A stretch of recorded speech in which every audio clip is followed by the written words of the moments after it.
एक इंसिडेंट हुआ था जोजिला पे। इसमें एक अल्टरकेशन के वजह से ही 2 एफआईआर लगाए, तो उसके बारे में एक ब्रीफिंग देना था मुझे। तो उस दिन ट्रैफिक क्लियरेंस के दौरान एक ड्राइवर ने, रियाज अहमद ने, वहाँ पे एक गाड़ी रोक के रखा था। उसको हटाने के लिए पुलिस ने कोशिश की थी। उस टाइम वहाँ पे दोनों के बीच में अल्टरकेशन हुआ था। उसके बाद हमको एक रिपोर्ट आया एसपीओ के तरफ से, वहाँ का पोस्टेड एसपीओ के तरफ से, दैट उसने उसको धक्का दिया है और उसको उसके साथ बदतमीजी किया है। फिर हमने एक एफआईआर लगाया। उसके बाद हमको एक कॉल आया यूनियन से। वो पहले डीएसपी हेडक्वार्टर्स को आया था। उसमें यूनियन वालों ने बोला है ऐसे वहाँ पे एक मसला हुआ है, आपके बंदे ने अपने ड्राइवर को मार दिया। फिर ये सुनने के बाद हमको एक कंप्लेन आया। उस कंप्लेन को हम एक्सेप्ट करके उसमें डिस्ट्रिक्ट प्रेसिडेंट मुस्तफ़ा के साथ बात करके हमने डिसाइड किया है इसमें इमीडिएटली एक्शन लेंगे। ये हुआ है 22 तारीख, और 22 तारीख शाम को मतलब 4 बजे हमने इनिशिएट किया है एक्शन। उसके बाद यूनियन की तरफ से बोला हुआ था इसमें स्ट्रिक्ट एक्शन चाहिए, हमने भी अश्योरेंस दिया था। फिर ऑलमोस्ट 5:40 पे according to the admission card at the hospital, driver ने वहाँ पे इलाज के लिए गया था और डॉक्टर से मिलके वापस बाहर आके मीडिया के साथ थोड़ा इंटरेक्शन किया था। उसमें इन्होंने बहुत कुछ बोला है। इसमें 3 साल में जो भी इंसिडेंट्स हुआ है जोजिला में, जितने भी एएसआई वहाँ पे थे उनके बारे में इन्होंने बोला है। मैं तो सिर्फ 2.5 महीने से हूँ। ये मेरा पहला कंप्लेंट है जोजिला के बारे में, बेसिकली ये हरासमेंट के बारे में। सो उसके बाद हमने अश्योरेंस भी दिया था, इसमें हमने एक्शन इनिशिएट कर दिया है। अगर आप और भी कुछ चाहते हैं आप बता सकते हैं। इन्होंने बोला है नहीं, सिर्फ हमको स्ट्रिक्ट एक्शन चाहिए।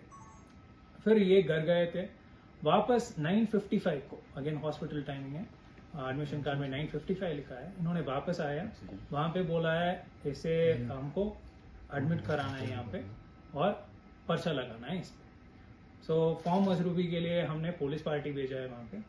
पुलिस पार्टी ने वहाँ पे पहुँच के इनका पूरा इंजरी मेमो भरा है। उसके बाद वो लेट नाइट हो गया था क्योंकि वो 10:30 बजे पहुँचे थे पुलिस पार्टी वहाँ पे, ये 9:55 को पहुँचा था वहाँ पे। सो इसमें एफआईआर के लिए पूरा कार्रवाई हो गया था। उनका जो भी रिपोर्ट था वो भी हमने रिकॉर्ड करके नेक्स्ट डे सुबह हमने एफआईआर लगा दिया था। सो इनका एफआईआर फिर काउंटर बन गया था उसमें, क्योंकि 2 वर्जन आया। पहला वर्जन था उसका एसपीओ का, और दूसरा इन्होंने पहले बोला था सिर्फ हमको एक्शन चाहिए, सो डी हमने को दिया था। फिर बाद में हमको कॉल आया नहीं इसमें एफआईआर चाहिए, एफआईआर भी हमने दर्ज किया था। उसके बाद उस दिन एडमिट होने के बाद ऑलमोस्ट 40-50 यूनियन ड्राइवर्स आए थे हॉस्पिटल पे। फिर मीडिया को भी इन्होंने बुलाया। फिर वहाँ पे पूरा इंटरेक्शन हुआ था पेशेंट के साथ। सो इसके बाद फिर से यूनियन से मुझे कॉल्स आने लगा। इन्होंने बोला हमें सस्पेंड करना है उस ड्राइवर को इमीडिएटली। सो इसमें मैं क्लियरली एक चीज़ बताता हूँ, ये प्रोसीजर जो कंप्लेंट आया है वो उसको हमने दोनों का कंप्लेंट रिकॉर्ड किया है। सो इसमें इन्वेस्टिगेशन करने से पहले हम कुछ नहीं कर सकते, क्योंकि हमको पहला रिपोर्ट आया उस पर भी एफआईआर है, दूसरा रिपोर्ट पे भी एफआईआर है, और बीच में एक्सप्लेनेशन मांग के डी का प्रोसेस भी चालू हो गया है। सो जो करना था वो टाइम पे हमने कर दिया, और इस बंदे को हमने अटैच भी कर दिया। जो अभी मांग रहे हैं इसको सस्पेंड करो, इसको डिसमिस करो, ये इलीगल प्रोसीजर है। मैं सिर्फ प्रोसीजर के हिसाब से जो कर सकता हूँ वही कर सकता हूँ। So I cannot fall for pressure tactics. So मैं जो लीगली करना था वो कर दिया है, और मैक्सिमम कितना करना था वो भी कर दिया है। मतलब इसको अटैच भी कर दिया है, डी भी इनिशिएट कर दिया है, एफआईआर भी उसके खिलाफ लगा दिया है। सो अभी यही स्टेटस है, इसमें इन्वेस्टिगेशन चलाएगा। अगर आपको कुछ सवाल है आप पूछ सकते हैं। सर ये मसला तो सर ये जो पुलिस और जो ड्राइवरों का मसला ये चलता रहेगा, ये चूहा बिल्ली की तरह खेल खेलता रहेगा। ये हमेशा खासकर हाईवे में हमेशा होता है, आपकी बात नहीं है। डॉक्टर मतलब विनोद के टाइम पे भी हुआ था, लेकिन मीडिया ने अच्छा रोल अदा किया। उसके बाद इनायत साहब के साथ थोड़ा मीडिया का तो में थोड़ा अच्छा नहीं रहा, उसमें वाक़ा हुआ था। सर आप जो है आपने अपनी लीगली पूरी इंक्वायरी कर दिया, हमें उसमें कोई एतराज नहीं है। तो ड्राइवर में भी हो, वो भी तो उसमें भी गलती हुआ होगा, हम दोनों को गलती। मतलब कि सर मेन वजह है वहां जो हमारे एरिया में जो टूरिस्ट आके जो काम करते हैं, ये वजह उसी की वजह से होता है। अगर आपको ये हमेशा के लिए साफ करना है तो ये वो टूरिस्टों को बंद करना पड़ेगा। जो हमारे एरिया में सारा प्रॉब्लम उनकी वजह से हो रहा है। ट्रैफिक जाम सारी जो गलतियां हो, जो एक्सीडेंट होते हैं, जो वाकई लास्ट ईयर जो है वो एम्बुलेंस के साथ हो गया, पेशेंट का डेथ हो गई, उन्हीं की वजह से। और बदकिस्मती ये है, हमारी लद्दाख की पुलिस जाती है कैप्टन मोड़ तक, उनका एरिया वो कभी नहीं आते। या तो आप अपने पुलिस को रोक दो, सवाल पूछिए या बता रहे हैं आप? मैं आप बताऊं, या तो सर आप उनको रोक दो, किनको, या हमारी पुलिस को रोक दो वहां जाने के लिए, या इनको हटाओ। ये सबसे बड़ा इश्यू है सर। अब असली जुर्म का ये बंद कर दीजिए। एक सवाल रहेगा, जहां तक आप जैसे सीनियर ऑफिसर रहते हैं, कोशिश करते हैं कि एक पुलिस एंड पब्लिक के बीच में एक अच्छा एटीट्यूड रहे। जहां तक लद्दाख की बात की जाए, खासकर कारगिल की बात, बहुत खुश मिजाज लोग हैं, बट पुलिस का एटीट्यूड जो है काफी हाश रहा है इन्हीं चंद सालों में। और आप जैसे ऑफिसर कोशिश करते हैं कि उनको ये करें। रिसेंटली चाहे हम as a media point of view से देखें, लाइक इलेक्शन, चाहे पब्लिक की तरह, तो काफी एक रवैया रहा है। और रिसेंटली जो अभी सर ने सवाल किया जो जोजिला पॉइंट पे, हमेशा ये देखा गया कि कारगिल के लोगों को जो है हमेशा वहाँ ये प्रॉब्लम्स किया जा रहा है। इस पे क्या आप सोल्यूशन निकाल रहे हैं? ठीक है, 2-3 चीज़ है इसमें। कल शायद आपको पता है हाई लेवल मीटिंग एक हुआ है, आज 2 वे ट्रैफिक खुल गया है और इसका परमानेंट सॉल्यूशन हम ढूंढ रहे हैं। क्योंकि हमारे पुलिस आगे जाके कैप्टन मोड़ तक या और भी आगे जाके नीचे तक भी पुलिसिंग करके वापस आते हैं, बट एक्चुअल ज्यूरिसडिक्शन ये नहीं मानते हैं दैट वो कारगिल का है। सो इसमें कल एक फैसला हुआ है, 0 पॉइंट से आगे वहाँ पे एक डिटेल रहेगा, वो है गांधरबल पुलिस की तरफ से, वो वहाँ पे पुलिसिंग करेंगे जो भी टूरिस्ट की वजह से वहाँ पे। दूसरा है, ये टूरिज्म को मॉनिटर करना पड़ेगा और स्ट्रीमलाइन करना पड़ेगा। टूरिज्म को बिल्कुल रोक नहीं सकते हम, बट ये स्ट्रीमलाइन होना चाहिए। जब तक वहाँ पे फैसिलिटीज नहीं है तब तक हम इतना खुल के टूरिज्म वहाँ पे छोड़ नहीं सकते। सो इसके बारे में, इस मुद्दे के बारे में कल पूरा BRO और दोनों तरह डिस्ट्रिक्ट का कॉम्पोनेंट्स, दोनों ट्रैफिक का कॉम्पोनेंट्स बैठ के बहुत डिस्कस किया है और उसके वजह से आज भी 2 वे मूवमेंट चालू हो गया। ADG सर के सुपरविजन में ये सब हुआ है। और भी इसमें हमने एक joint control room type set करने के लिए भी प्लान किया है। सर ने इसमें क्लियर इंस्ट्रक्शंस दिया है, वो भी एस्टैब्लिश हो जाएगा। सो इस साल हम एक्सपेक्ट कर रहे हैं टूरिज्म के वजह से जो ट्रैफिक होता है वो कम हो जाएगा, क्योंकि इस इंसिडेंट का भी वही रीजन था। क्योंकि इन्होंने भी वहां से टूरिस्ट लाए थे और उनके वजह से थोड़ा जाम हो रहा था, उसको हटाने के लिए ट्राई किए थे, उसके वजह से ही हुआ है।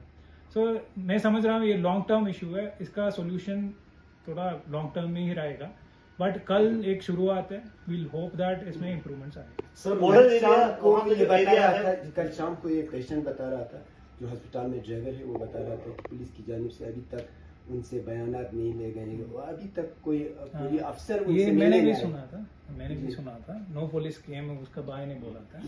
इनका फॉर्म मजरूबी हमने ही भरा है, अपने SHO वहीं पे था जब ये पहला बाइट दे रहे थे। आप बैकग्राउंड में आपके वीडियो में देख सकते हैं मेरा सब इंस्पेक्टर वहीं पे था। सो ये बोल रहे हैं पुलिस बिल्कुल वहां पे नहीं आया, बट वो सही नहीं। हमने इनको बोला है आप हमको कंप्लेंट दे दो, उन्होंने बोला नहीं ओरल कंप्लेंट है।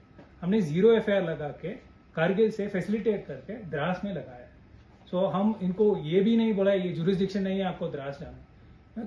सिर्फ इस हफ्ते में 2 0 FIR मैंने लगवाया है यहाँ पे। 0 FIR का कल्चर इंपॉर्टेंट है क्योंकि वो लोगों को फैसिलिटेट करता है। अगर कुछ क्राइम हो रहा है उसी पुलिस स्टेशन में आपको कंप्लेंट देना है, 0 FIR काटना है, फिर वो चेंज हो जाएगा। वो इसको नहीं बोलना है, कंप्लेनेंट को नहीं बोलना है आप वहां पे चले जाओ। सो ये वाला कल्चर इंप्लीमेंट करने के लिए मैं कोशिश करता हूँ और इस केस में भी हमने वही किया है। इनको जितना फैसिलिटेट कर सकते हैं हमने किया है इसमें। सर पुलिस की तरफ से कोई प्रेशराइज तो नहीं है यूनियन पे, क्योंकि बताया ये जा रहा है कि पुलिस एडमिनिस्ट्रेशन की तरफ से यूनियन पे बहुत प्रेशर्स आए, इस वजह से स्टेटमेंट नहीं दे पाए। दूसरा चीज ये है कि जो ये ब्लेम कर रहे हैं उनके फैमिली बैकग्राउंड पे भी प्रेशर बहुत आया है, स्पेशली किस तरफ का प्रेशर बोल रहे हैं, क्योंकि मैंने तो नहीं सुना है इसके बारे में। प्रेशर ये है कि पुलिस डायरेक्टली बोल रहा है कि इस इशू को बिल्कुल सॉर्ट आउट करें। हम अगर सॉर्ट आउट करना है FIR हमने नहीं लगाया, कंप्रोमाइज के जरिए से जो है सॉर्ट आउट करने की कोशिश करेंगे, क्योंकि पुलिस एडमिनिस्ट्रेशन एक चीज होता है डीएस्केलेट, दूसरा होता है इसको बरी करना है। हमने अगर बरी करना है इसको हम DE नहीं खोला होगा, हमने FIR नहीं लगाया होगा, हमने इसको अटैच नहीं किया होगा। बट डीएस्केलेशन अलग बात होता है। जब टैक्सी यूनियन बोलते हैं हम हड़ताल में बैठेंगे इसको सस्पेंड करें, फिर मुझे बात करना पड़ेगा यूनियन के साथ। मैंने इनको बोला है हम इसको एस्केलेट क्यों करना है, जो लीगली प्रोसीजरली कार्रवाई होना है वो तो हम कर रहे हैं, लेकिन आप बोलते हो इसको बिना प्रोसीजर सस्पेंड करो, इमीडिएटली ये करो वो करो, इसको फांसी पे चढ़ाओ, ये सब हम नहीं कर सकते ना। सो डी एस्केलेशन के लिए मैंने बहुत मीन्स से ट्राई किया है, क्योंकि इनको मैंने समझा है जो एक्शन होना है वो लीगल प्लेटफॉर्म से होगा, बट जो आप बोल रहे हैं लॉ एंड ऑर्डर इशू की तरफ वो नहीं होना चाहिए। अगर यही बोल रहे हैं फिर मैंने तो डी एस्केलेट करने के लिए कोशिश की। सर इस इन्वेस्टिगेशन में कब तक एक कॉन्क्रीट आउटपुट आ सकते हैं?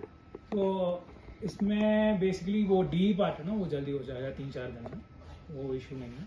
बाकी इन्वेस्टिगेशन के लिए आज भी स्टेटमेंट्स ले रहे हैं, वो टूरिस्ट को कांटेक्ट करने के लिए मैंने बता दिया है। बाकी वो कश्मीर के तरफ, मतलब वो सोमवार की तरफ से वो कश्मीर ये बैठते हैं ना दुकानदार, उनसे स्टेटमेंट लेने के लिए अभी गए। सो दोनों केसेस में भी स्टेटमेंट्स ले लेंगे, और इसमें डी में बहुत जल्दी आ जाएगा, क्योंकि जितने भी लोग वहाँ पे थे उनका स्टेटमेंट्स कलेक्ट करना है, और अगर कुछ वीडियोस किसके पास हैं फिर वो भी इसमें अटैच हो जाएगा। सर आने वाले दिनों में लद्दाख पुलिस, ये इंसिडेंट्स रोज नहीं होता है, आपको भी पता है। मुझे अभी तक म्यांमार के बारे में रोज तारीफ आता था, आज पहले बार कंप्लेंट आया है, और ये एक ही पर्सन के खिलाफ आया है। सो एक पर्सन पूरा फोर्स को रिप्रेजेंट नहीं करता है। जब सोसाइटी में क्राइम होता है, वो एक पर्सन जो क्राइम करता है वो पूरे सोसाइटी को रिप्रेजेंट नहीं करता है। ऐसे ही पुलिस में भी एक इंसिडेंट हुआ है, उसके ऊपर जो एक्शन करना है हम एक्शन लेंगे। और आपने पूछा है फ्यूचर में ड्राइवर के साथ कैसे होगा, ये इशू है, ये बहुत फ्रीक्वेंटली होता है, ये हर जगह होता है ड्राइवर्स के साथ, बिकॉज उनका प्राइवेट मोटिव एक होता है, हमका ट्रैफिक मेंटेनेंस का काम होता है, हमको ड्यूटीज दिया हुआ है under 36(3) JNK police act to maintain traffic. अगर कोई गाड़ी अननेसेसरली रोकते हैं उसको निकालने का पावर से, अरेस्ट करने का पावर से, बट उनका भी रेस्पॉन्सिबिलिटी है ड्राइवर का टू हैव सिविक सेंस। आप खुद ही देखा होगा जोजिला में टूरिस्ट लेके NH1 ब्लॉक करते हैं, बाकी जगहों में लाल चौक साइड में भी ऐसे इश्यूज होता है। इसको हम सॉर्ट आउट करने के लिए बहुत बार मीटिंग्स करते हैं, बट कभी कभी 1-2 ड्राइवर्स ये जैसा इंसिडेंस कॉज करता है, मतलब ब्लॉकेज कॉज करता है, तो उस टाइम इस इंसिडेंस को case by case basis deal करना है। ये इंसिडेंट पुलिस को पूरा रिप्रेजेंट नहीं करता है, और ये जो SPO ने ये किया है उसके ऊपर जो कार्रवाई हम करेंगे वो भी एक एग्जाम्पल नहीं है। तो मुझे पुलिस का मॉरल भी देखना है, और इस इंसिडेंट में as an isolated case decide करना है। तो ये बहुत एस्केलेट हो गया, आपको भी पता है, इसको डी एस्केलेट करने के लिए मैं अभी कोशिश कर रहा हूँ, और जो पनिशमेंट होना है वो मेरे तरफ से बिल्कुल फेयर एंड ट्रांसपेरेंट पनिशमेंट मिल जाएगा। सर जो लद्दाख पुलिस जो सर म्यांमार में